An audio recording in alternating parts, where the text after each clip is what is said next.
Okay, welcome to ThinkTech on the internet, on thinktechhawaii.com and on Ustream. We broadcast live with high definition video, and we also broadcast on Spreaker.com, which is internet radio. And today we're talking to a special guest. That's Al Porta. We're talking about wind in Mongolia. Welcome to the show, Al. Jay, it's wonderful talking to you again, and thanks very much for having me. Yes, and thank you for joining us. Al was the ambassador, United States ambassador to Mongolia from 1997 to the year 2000, and he still does business consultation involving Mongolia and other issues, and he lectures on the subject. And right now he's on the phone in Washington, D.C., so that we especially enjoy that because that would be, 6 hours ahead. We're broadcasting here at a little after 12, and it would be a little after 6 in Washington, right, Al? Exactly. Okay. Well, I just to tell everybody what the focal point of this, or at least the piece that got it started, was an article about wind in Mongolia. And it's one of the great resources of Mongolia, where it comes across. Am I right about this? The Gobi Desert. And you have enormous wind resources crossing Mongolia, which can be captured and be used to generate electrical energy. So, in fact, on June 20th, only a few days ago, there's a big General Electric, Yes, it's General Electric, and specifically the company is called Clean Energy, a subsidiary of Newcomb Group, using equipment supplied by General Electric, opened a wind power project in Mongolia. So I wanted to discuss that with you, Al, how that happened, what it means, what it tells us about Mongolia. Well, I think, first of all, the Salkit, as it's called, as it's named, wind farm, I think is a very exciting development, not only for Mongolia, but also to really project the possible or potential use of wind power in Northeast Asia as a whole. While the Chinese have established wind farms in their part of the Gobi Desert and elsewhere in China, I think the fact that the technology now is beginning to branch out, and there are a number of projects additional to the Salkit wind farm that are being looked at for Mongolia. And I would submit that this also has significant potential for Russian Siberia, as well as Korea and northern Japan. No, the thing about wind is, it's really a very attractive renewable, especially in that part of the world where there is so much wind, and apparently it blows at a fairly consistent rate, and it's like all around the periphery of Asia there, or the Asian countries. And this particular wind farm is 50 megawatts, and it's the first one, I guess, in Mongolia. So we're only starting up. And if this takes root, so to speak, it could be a huge source of renewable energy for all of Asia, don't you think? Absolutely. And I think the foundation, and I'd like to give the United States government some credit for the foundation for this wind farm and for other developments of wind power in Mongolia. The United States National Science Foundation began a multi-year series of wind studies beginning in the mid-1990s. And these went on for about 4 or 5 years.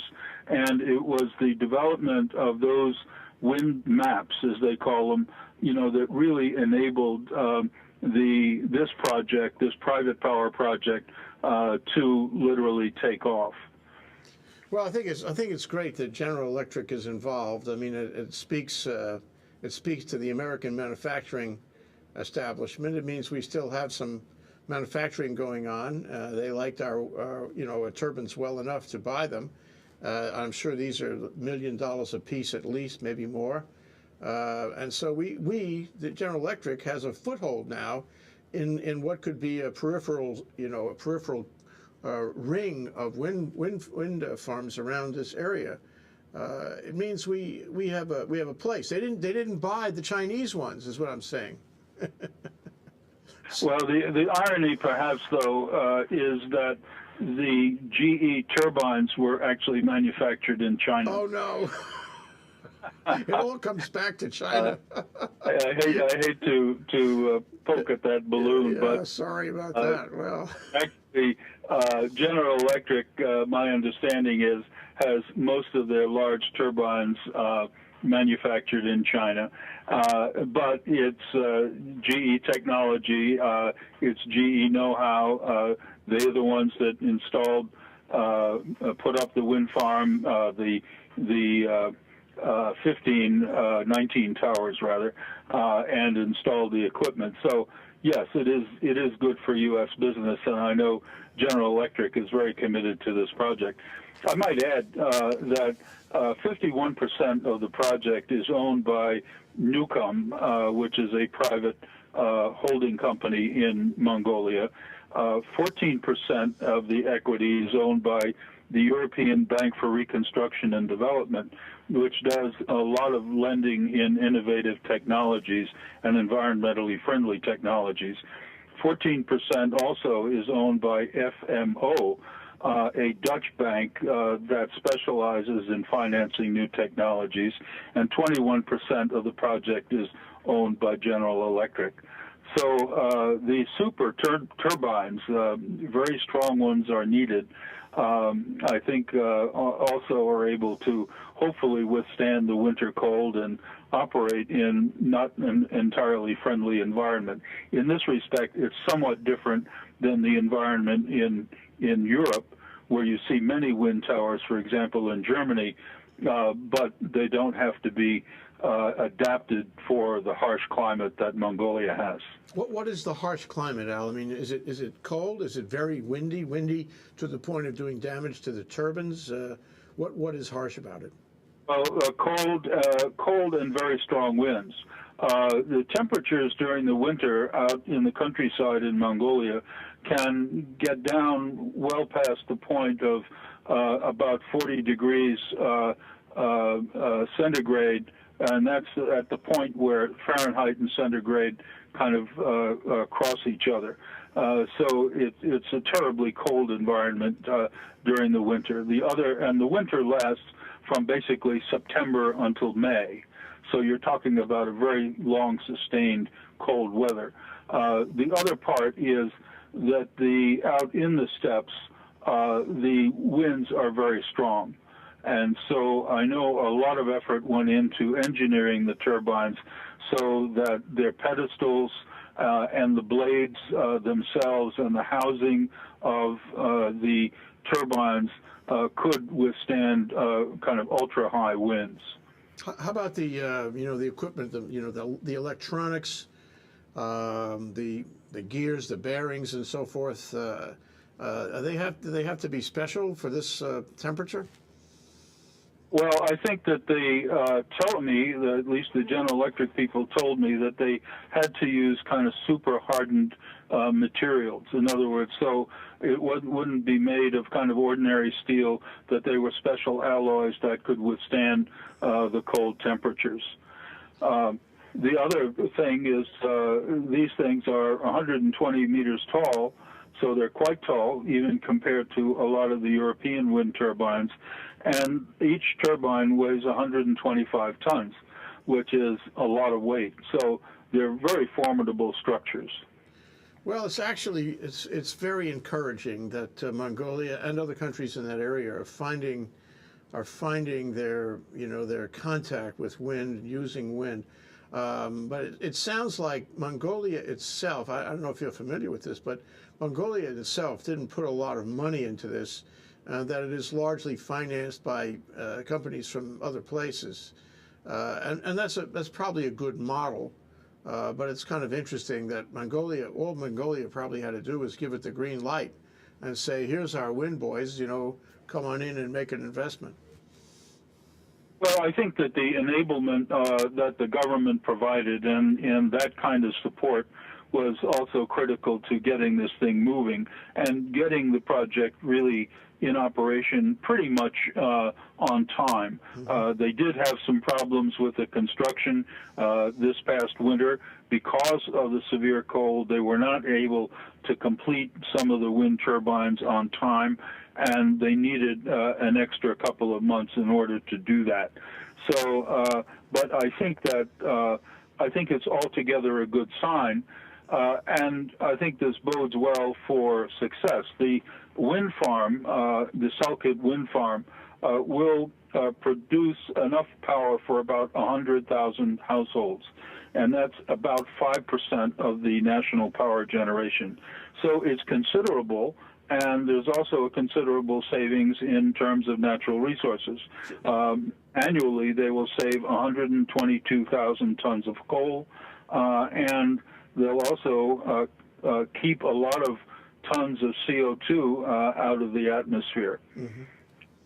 But and I suppose in the steppes, as you call it, in Mongolia, this brings power to people who didn't have power before. No. I think it will certainly add to the availability of power and reduce shortages, especially in the outlying areas that tend to brown out first when there's a shortage or problems in the main generating stations. Also, I think that it augurs well to really kick along some of the new power plants, even the coal-fired ones that will be a lot cleaner than the existing ones, and also to really develop at a considerably fast pace wind power generation in other areas.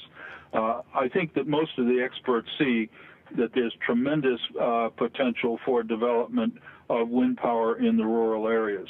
Not all of those areas are connected to either the national grid or to the Western power grid. But I think that even if you develop small local powered grids and used wind power, very much as they do in some parts of Europe, for local power generation, I think that there will be an overall benefit. Yeah, well, as you know, it raises the question of how the government feels about this, whether this is a long-term initiative or just one project at a time. I mean, is the government of Mongolia, excited about this? Is there something happening about renewable energy in the government of Mongolia? Well, I think for Mongolia's top politicians, and especially President Elbegdorj, I think this was a long-sought goal in terms of developing environmentally friendly sources of power, including mainly wind power, but also solar power in some areas. And I think that this gives a lot of impetus to a lot of the things he ran on during the recent election, and we'll talk about that in a few minutes, in terms of developing environmentally friendly resources. Well, in the U.S. and I guess in Europe too, and maybe, who knows, maybe it's starting in other places, there's a certain environmental resistance to wind. Here in Hawaii, the people in Molokai have essentially blocked any wind development.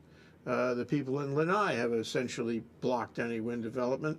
And the people on other islands, don't want it near them. I just wonder, what the culture point is in Mongolia about that. Are the people happy to have it? Do they have resistance? Is there an environmental pushback? I think that in the United States and in some places in Europe, there are the concerns about wind power are largely aesthetic. I know that from a recent visit to Italy, there are plans for wind power development off Sicily. I think there are people who are just concerned that having something out there on the horizon, is kind of environmentally polluting.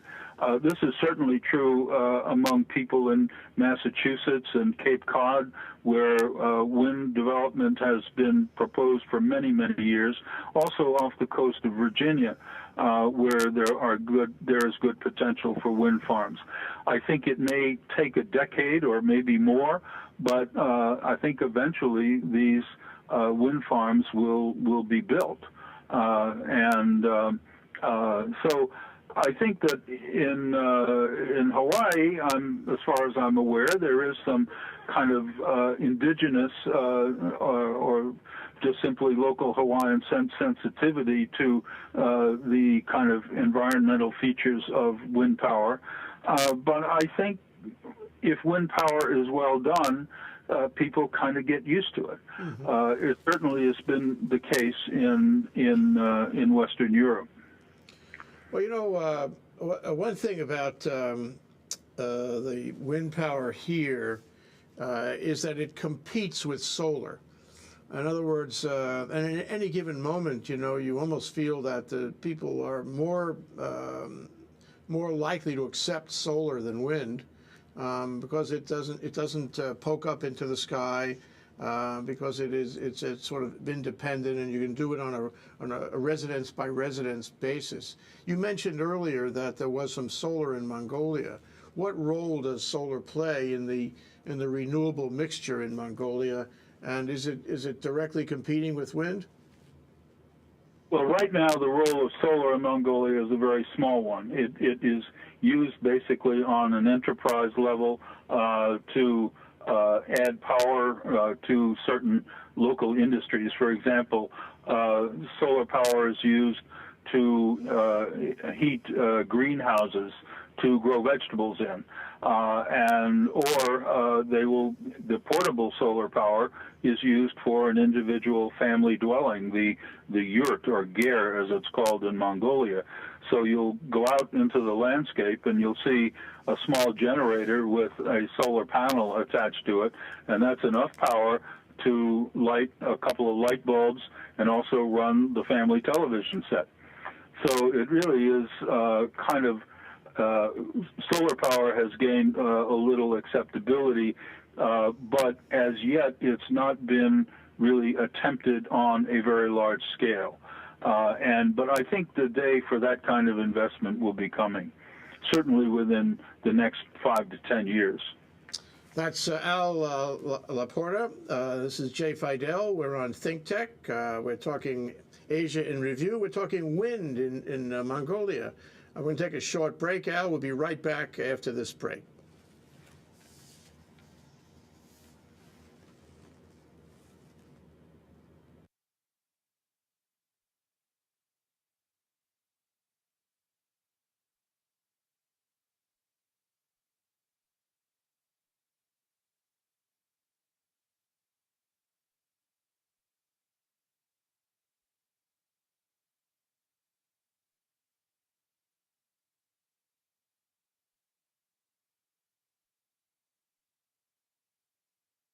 I don't know if you can do it. Great, I'm still here. The political.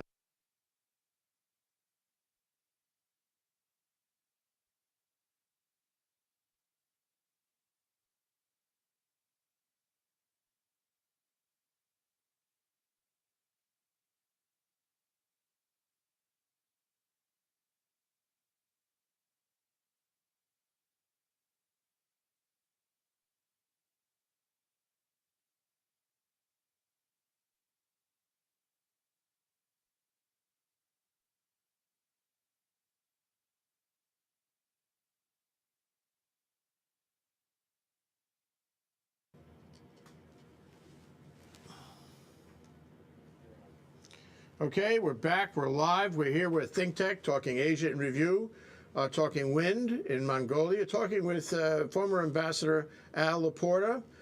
He's a former ambassador to Mongolia. He also does business consulting these days and lecturing. He was the ambassador between 1997 and 2000, and I think he thinks about Mongolia all the time. Am I right, Al? Almost all the time. Okay, well, our discussion sprung from the wind farm that was just opened, I guess, in Mongolia. But going a little further than that, you can't have a wind farm without political will and without political officials that support it and approve it and so forth. So where does wind and renewable energy, where does it fit in the election that just took place? What, yesterday? The elections took place on June 26th, and the election resulted in the return to office of President Sakhia Elbekdorj. Elbekdorj was a candidate of the Democratic Party. He was Prime Minister for a year in the late 90s when I was stationed in Mongolia. Then he was Prime Minister for a while in the late 2000s, and then he was elected President in his own right in 2009. I just might explain that Mongolia has a two-tier election system. Last year, in 2012, a new parliament was elected, which resulted in a slim plurality for the Democratic Party, and they have formed a coalition with a small splinter party of the old Communist Party to form a government. So the government is now a Democratic Party-led government for the first time in over a decade. So now the Democratic Party controls both the presidency as well as the government and parliament. So what does that mean? What does that mean for the political constituencies involved? What does it mean for Mongolia? Well, I think that there was a three-cornered contest for the presidency.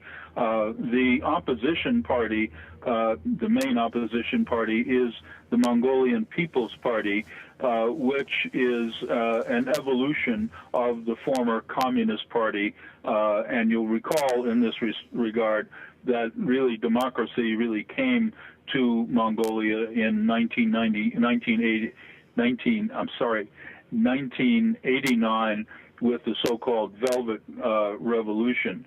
It came to the withdrawal of the communists from the government, and also the withdrawal of the Russians came very peacefully during that period, and a new constitution was promulgated in 1991. With that history as background, the Democrats held the government once for 4 years in the 1990s, but they did not do well during those years because the former Communist Party had a very strong bloc in Parliament and basically blocked any legislation that the government wanted to get through.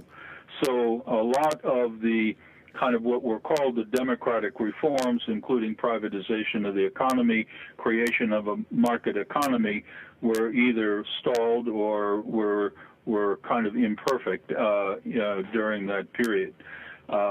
Today, under the democratic government that's been in power since 2012, I think that more progress is being made, but there are still significant, if not great differences among the three main political parties and a handful of small parties that are still part of the political landscape.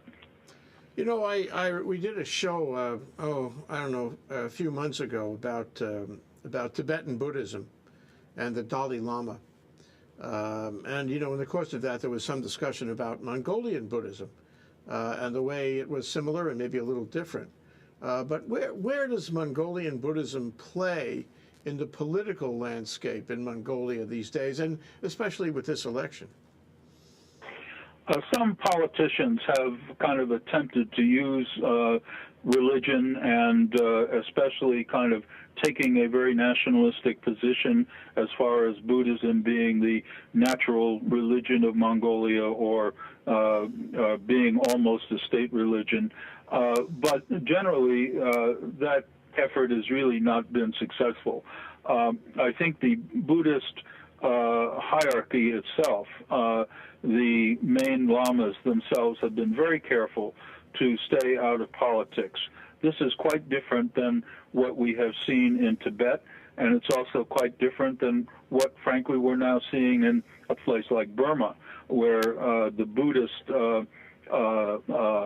monks and the National Buddhist Organization, the Sangha, has taken a very forward and nationalistic position on religious issues and other things that affect the government. But in Mongolia, I think that there has been care taken to keep religion separate from the business of government, and this also has resulted in the growth of Western religions in Mongolia, Catholicism, Roman Catholicism, as well as the Church of Latter-day Saints and various evangelical churches. And today we see kind of a varied religious landscape. Oh, that's great. I wasn't aware of that, and that sounds very enlightened, given all the possibilities. Well, a question also, though, in Mongolia is not too far from Tibet, and of course there's a big issue about China trying to, impose its culture on Tibetan culture. What's the relationship between China and Mongolia?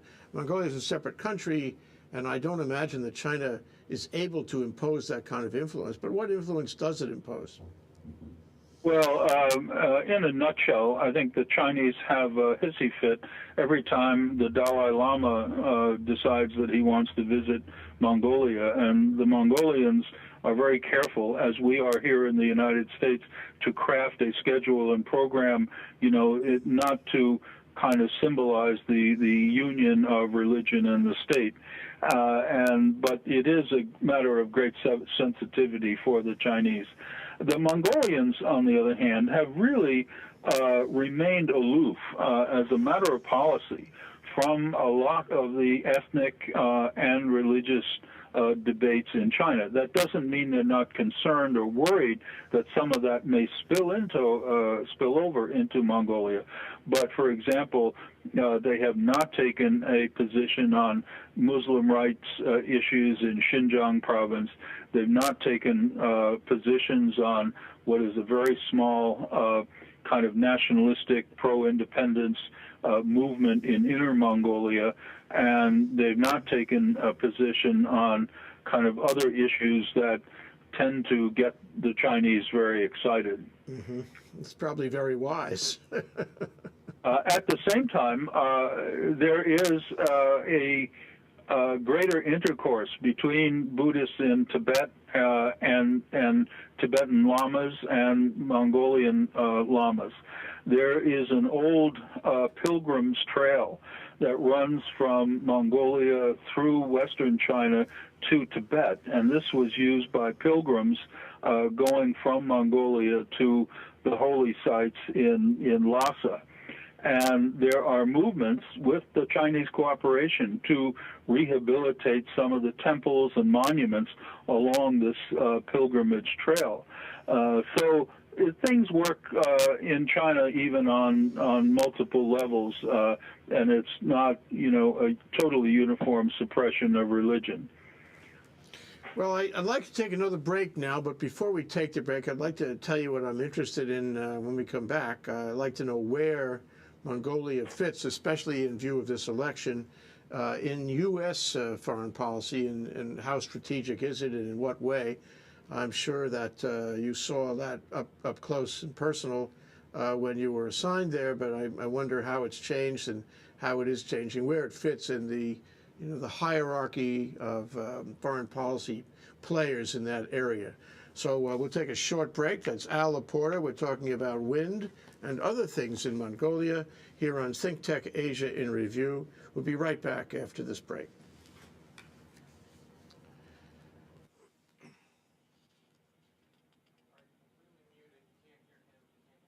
Yeah, okay.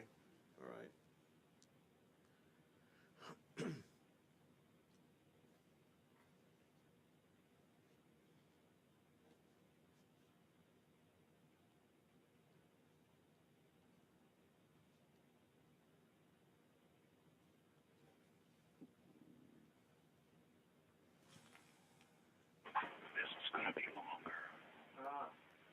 What's that?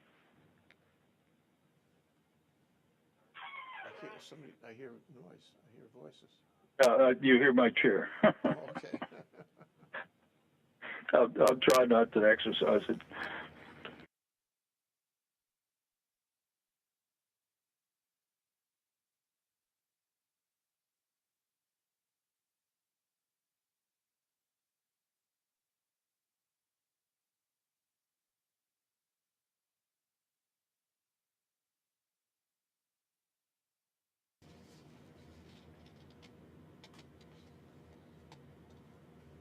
Okay, we're back. We're live. We're at ThinkTech doing Asia in Review with Al Porta, former ambassador to Mongolia. We're talking about wind and other things in Mongolia, sort of getting a general update in Mongolia.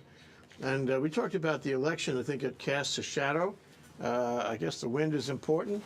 It all sounds very progressive and like it's going somewhere, but where does that play in American foreign policy? Where does that play in the region? What role does Mongolia have these days? Well, the United States has really supported the development of democracy in Mongolia since 1991, bearing in mind that we only established formal diplomatic relations with Mongolia in 1987. And we have had, the United States has had through USAID and State Department programs and many organizations from civil society, a wide variety of programs to encourage civil participation in government, to promote good government, legal reform, judicial reform, and generally help to retool the Mongolian parliament on a modern kind of Western model. Nothing is ever perfect, but I think that the United States has, welcomed the free, fair elections that Mongolia has had, and certainly this last election of the re-election of the president on June 26th certainly qualified as more free and more fair than many elections. And the election observers that were fielded by the Organization of Security and Cooperation in Europe, known as the OSCE, did not find any material defects in the elections, and in fact the election machines, voting machines worked very well. There have been no disputes over individual election districts and the vote counts, and all that is to the good. There have been some allegations from the opposition that the Democratic politicians spread some money around or may have used government programs to influence the electorate, but that's about the extent of it, and I suspect most of that is either sour grapes or just a political ploy. But the important thing is that President Elbegdorj got slightly over 50% of the vote, 50.23% to be exact. The opposition party candidate of the Mongolian People's Party, Bat Erden, a member of parliament and former champion wrestler, got 43.28% of the vote, and the third party candidate, the current Minister of Health, Mrs. Udval, got 6.5% of the vote. So it was a very fair contest, and I think that while there is some debate as to whether this is a mandate for President Elbegdorj or not, I think the fact that he did win itself is a mandate. It certainly would be viewed that way in American electoral terms. How about China? Is China happy with the result? How about the countries around? China is not necessarily thrilled. China is not necessarily thrilled, and neither is Russia, because President Elbegdorj has been very international-minded, and he's not terribly inclined to cut either the Russians or the Chinese any slack. And I think that in fact, one of President Elbegdorj's avowed platform planks was to improve the international recognition of Mongolia. Mongolia now has an agreement for cooperation with NATO. They have joined the OSCE, which is primarily a European organization. They're taking a more active role in Asian regional organizations, and they've expanded their embassies in Southeast Asia. And also, and perhaps very importantly, they have just completed a 2-year term as the chair of the Community of Democracies. And this is an organization that was started during President Clinton's time in order to bring together new democracies together with the United States, the United Kingdom, the European countries to try to strengthen democratic practice in around the world, and also to provide for a little self-help among the democracies, especially the new ones. So Mongolia just very creditably finished its chair term of the CD, as it's known, and I think that Elbegdorj is looking for greater recognition. He has advocated in his election platform the formation of a new kind of regional structure for the Northeast Asia region, which I personally believe is something that is very much needed. And he has talked about establishing a Ulaanbaatar framework for Northeast regional cooperation that would include, hypothetically, China, North Korea, South Korea, Japan, Mongolia, and probably Canada and the United States and Russia as well. So this is the kind of consultative organization that I think can make a significant contribution. And the United States generally has supported, Mongolia's efforts to attain greater international recognition. And I think, all in all, it's a good thing. Oh, it's great. And you wonder. Let me put it this way. I mean, most of us don't give much thought to Mongolia. Most of us see Mongolia as barren and windy, and yurts and people wearing fur outfits and reindeer, and what is the other thing? Or camels that laugh. Remember that movie? Right, absolutely. And everybody living out on the pleasant, on the tundra there, and not a lot of diplomatic overtones, not a lot of business overtones, and yet you describe, Al, a place that's very appealing. It's democratic, it's fair-minded, it's globally thinking. Why doesn't it have business recognition? Why don't Americans go and be tourists there? Why don't companies beyond GE try to establish businesses there? What are we missing? Well, I think there are some efforts, but it takes a long time to get things done in a country that is, as you correctly pointed out, it's far away. It's not the most welcoming in terms of climate, and it certainly is not as well known. But Mongolia has attracted, and I believe will continue to attract, significant international business. Now, how much the American companies will be part of the mining sector is still an open question. There are several that are very interested in the mining sector. There are also companies that have a lot of American participation in it that are involved in Mongolian mining, such as Rio Tinto, which is Australian, UK owned, but has a lot of American management in it. And I think that it just is simply going to take time. One of the big issues in the presidential campaign and in the parliamentary elections last year was what we would call economic nationalism. I think that there are, due to some excesses and corruption during the period when the opposition party was in power, largely in the decade from 2000 to 2010,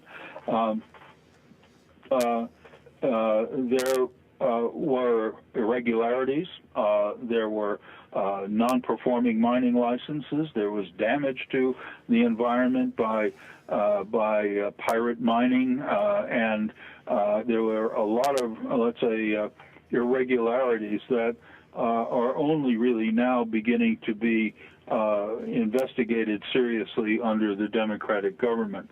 The former president, during the decade of 2000 to 2010, President Embassador, was tried and convicted on corruption charges, and he's currently in prison, although he's in a prison hospital because he tends to go on hunger strikes all the time, and he claims that his health doesn't permit him to remain in a regular prison. But there are issues there that I think are resolvable in terms of the government's ability to work with its small coalition partner, that the party that Embassador founded, and I think that there is a prospect for the government to come together on a more balanced economic policy, one that is stronger on the environment, and also one that will be closer to the people. And I think that, you know, all politics is local, and it's no different in Mongolia. So if you know, the local people are disregarded when a big mining company comes in and starts chewing up the landscape, or the fact that they do create a lot of mining damage or water contamination or whatever, I think those create stresses, and that's what we've seen happen in Mongolia during the last decade. Hopefully, the government in this decade will be able to put those things on a better track. Mm-hmm. Well, breaking it down a little bit, can you give me an idea what a tourist kind of experience would be like in Mongolia? I mean, if I'm a tourist, am I going to find, for example, a Shangri-La hotel there? Am I going to find great restaurants? Am I going to find interesting places to visit? What's it going to be like for me? 10 to 12 years ago, I would said not likely. However, a Shangri-La hotel is due to open next year. Is that right?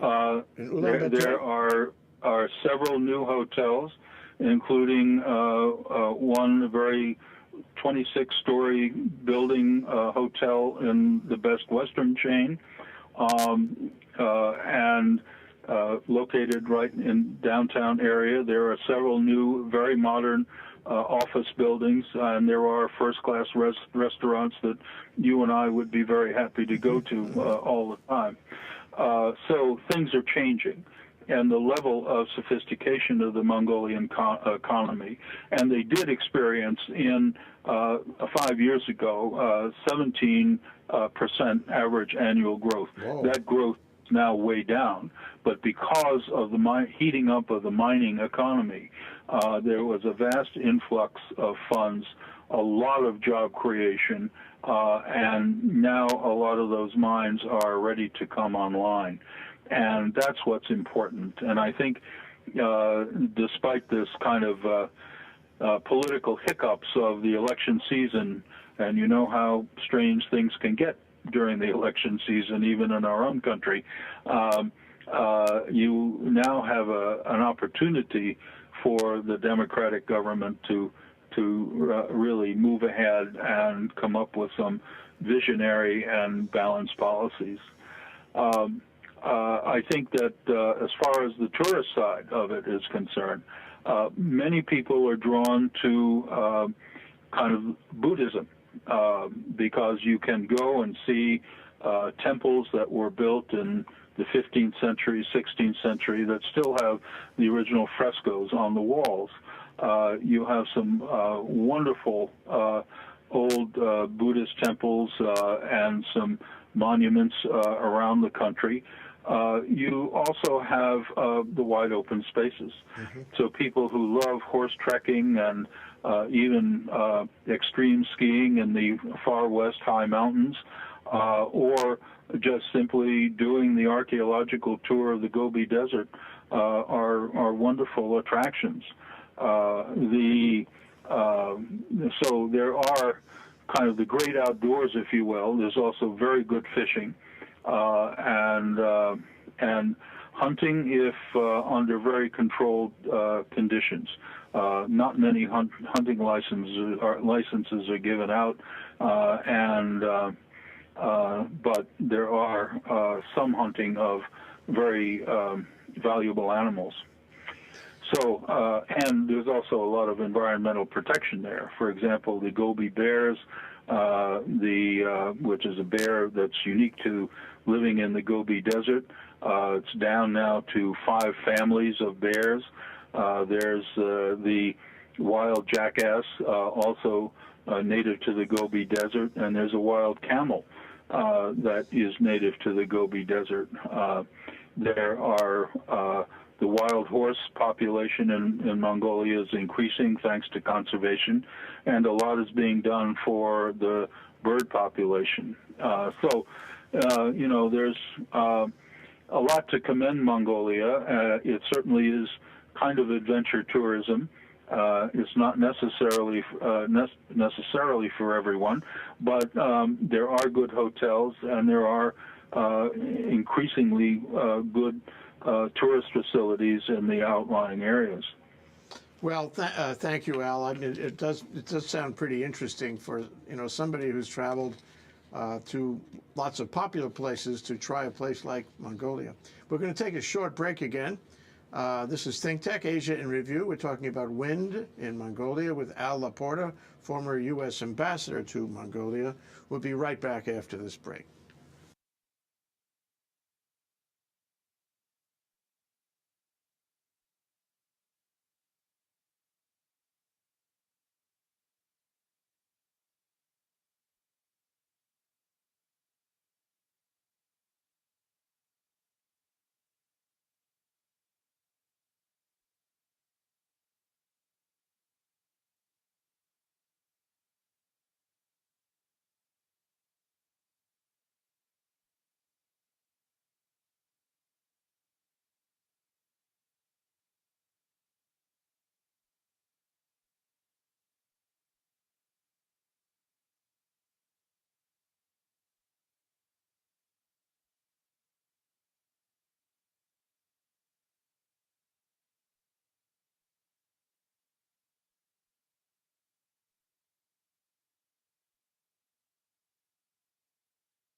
Okay, we're back. We're live. We're here on ThinkTech, Asia in Review with Al Porta, former U.S. Ambassador to Mongolia. We're talking about wind in Mongolia.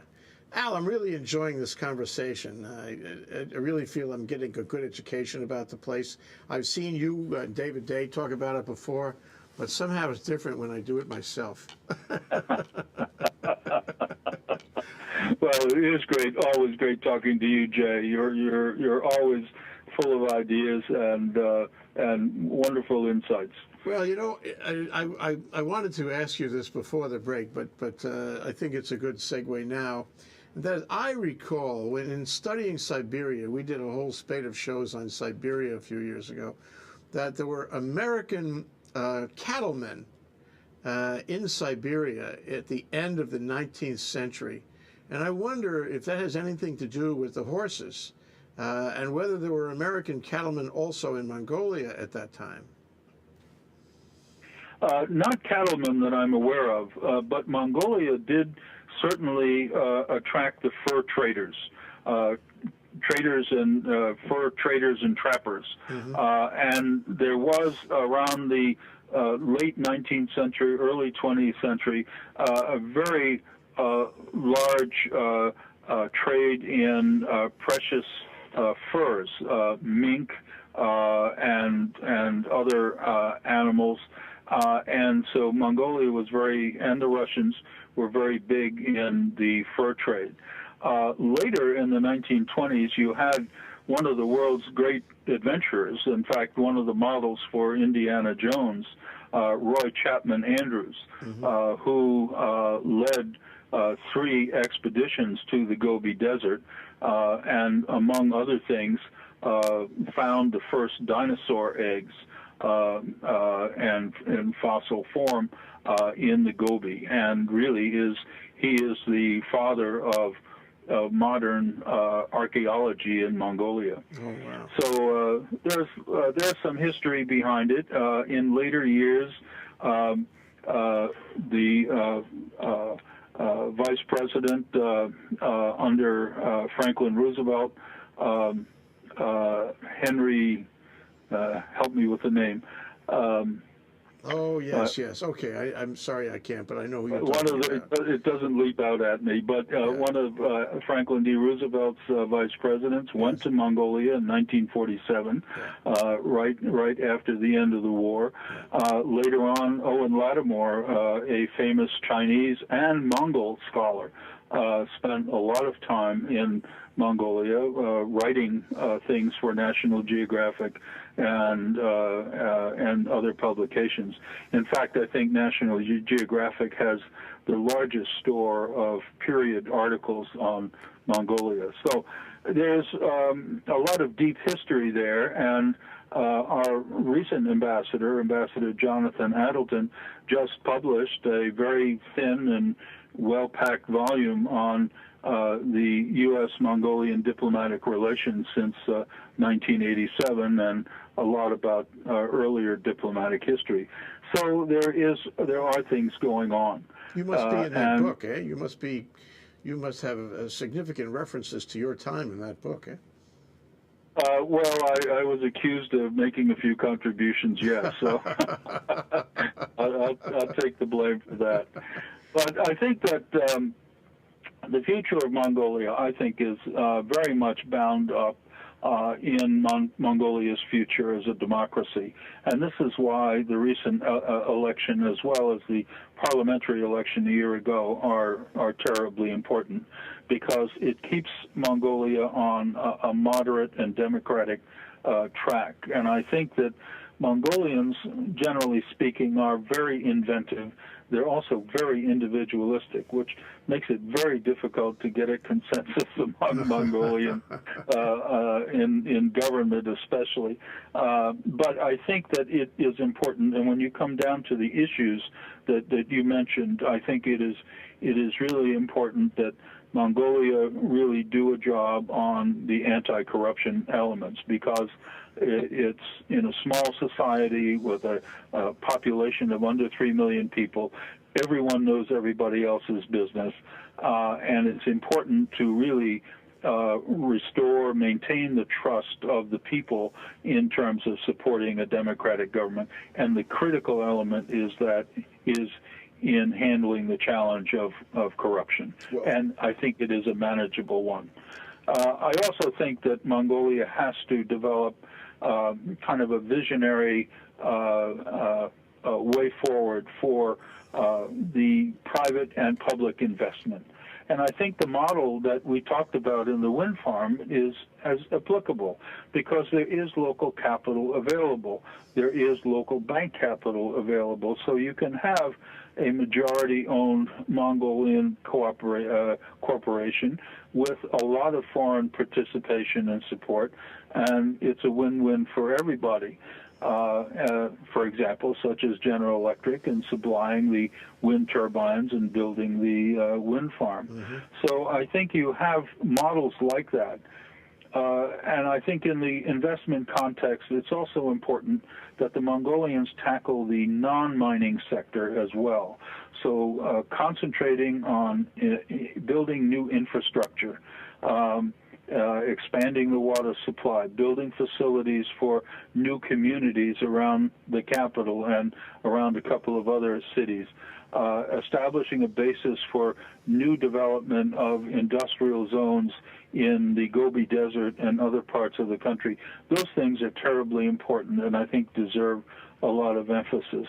And that is what's going to lock Mongolia in as a middle-income country. And lastly, I think that the Mongolia can really be helpful to the nations of the region, especially in terms of playing a moderating role. I think that to the extent they may agree with the current U.S. emphasis on the rebalance toward Asia, to the extent which they can play a role in regional organizations and also promote Northeast Asia regionalism, I think that from the U.S. policy objectives, I think those things are all to the good. Well, you know, it sounds pretty positive, but I always like to ask people what the risks and challenges are. And from what you say, I would surmise that, A, there's always the possibility of not being able to, you know, dampen corruption so that it rears its head going forward. And the other thing that I get out of it is that, you know, it's a problem getting consensus, and so maybe you devolve into a sort of a fragmented political will. But what do you see? I shouldn't answer my question. I should let you answer my question. What do you see as the challenges that Elbig is going to have going forward? I think the points you mentioned are very, very apt, and I think that a lot of that is going to depend on the effectiveness of the democratic government moving forward. I think that there are questions about whether there should be a change in prime ministers. The current Democratic prime minister is not known as somebody who's you know, warm and friendly and has a lot of contact with people and so forth. He's not managed the coalition and the cabinet very well. So there's an opportunity for a change there. I think that there are also ways that I think the president himself has to get out and lead. He's now starting on his second term. He doesn't have any more terms as president after this. It's two-term limited, like it is in the United States. And so now he has an opportunity to really work on the issues and you know, develop a multifaceted approach to moving Mongolia forward. We haven't talked about security relations, and I think that the Mongolian armed forces have been very effective and consistent contributors to peacekeeping operations, not only in Iraq and Afghanistan, but also in Africa, in the Sudan and Liberia and other countries. And they need to modernize. They need new transport capabilities, and they need to improve their infrastructure. So that's an area also for kind of investment, you know, in the broad sense. And there are certainly convergences with U.S. objectives and things that we can do to help them. Well, Al, it's been great talking with you. I really have learned a lot. I'm sure our listeners have too. It's something we should follow because definitely it's dynamic. When you see wind, you know there's other things to follow. Wind in Mongolia. Al Porta, former ambassador to Mongolia. This is ThinkTech on Asia in Review. Enjoying the discussion. Thank you so much, Al. It's been a great pleasure, Jay. Aloha. Aloha.